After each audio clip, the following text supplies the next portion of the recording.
দেখেন, আমেরের জীবনে অনেক বড় স্বপ্ন ছিল, সে হজ করতে যাবে, সে কাবাগর তাওয়াফ করবে, এটা তার স্বপ্ন ছিল। এবং গত পরশুদিনই তার হজের ফ্লাইট ছিল। সে যখন এয়ারপোর্টে আসলো, পাসপোর্টে নিরাপত্তাজনিত কিছু সমস্যার কারণে তাকে একটু দাঁড় করিয়ে রাখা হলো। সমস্যার সমাধান যখন হলো, তাকে যখন ছেড়ে দেওয়া হলো, তখন আসলে অনেক দেরি হয়ে গেছে। কারণ আমেরের সাথে অন্যান্য যে হজ যাত্রী, তারা এতক্ষণে বিমানে উঠে গেছে এবং বিমানের দরজা ভিতর থেকে বন্ধ করে দেওয়া হয়েছে। তখন সেই এয়ারপোর্টের অফিসাররা সেই পাইলটের সাথে কথা বলল, পাইলটের সাথে যোগাযোগ করলো, পাইলটকে বলল যে দেখেন, একজন হজ যাত্রী নিরাপত্তাজনিত কিছু সমস্যার কারণে বিমানে উঠতে একটু দেরি হয়ে গেছে, তাকে একটু বিমানে উঠিয়ে নেন, সে বিমানে উঠতে পারে নাই।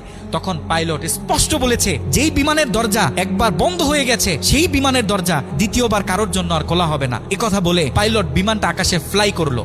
সেই অফিসাররা তখন আমেরকে বুঝাইতেছে, দেখো বিমান তো চলে গেছে, তুমি আর যেতে পারবে না, তুমি বাড়িতে চলে যাও, নেক্সট টাইমে তুমি হজে যাওয়ার জন্য ট্রাই করো। তখন সে আমাদের মুসলিম ভাই, সে হজ যাত্রী, সে কি বলেছে জানেন? সে বলেছে, আমি আমার রবের উপর পরিপূর্ণ তাকওয়া রাখলাম, আমি আমার রবের উপর পরিপূর্ণ আস্থা রাখলাম, আমি হজ করেই বাড়িতে ফিরবো, হজ না করে আমি বাড়িতে ফিরবো না।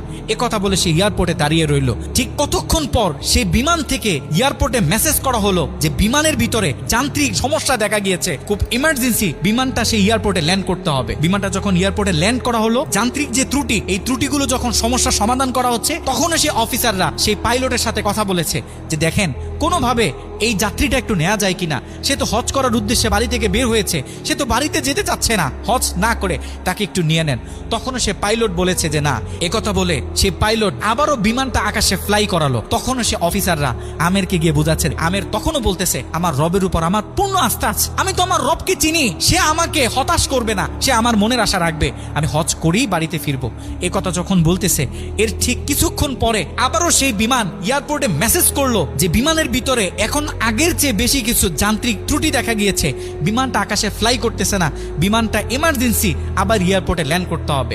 বিমানটা যখন এয়ারপোর্টে ল্যান্ড করলো, তখন সে পাইলট নিজে বিমান থেকে নেমে